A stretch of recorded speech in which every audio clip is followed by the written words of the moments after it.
มีการมีงานอย่าลืมใส่อีลาหน่อยเสียงสวรรค์เด้อพี่น้องเด้อ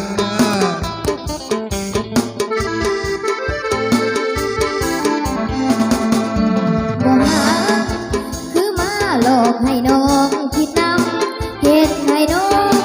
ซอกซ้ำคิดนำแต่อายคนดีอายบอกน้องว่า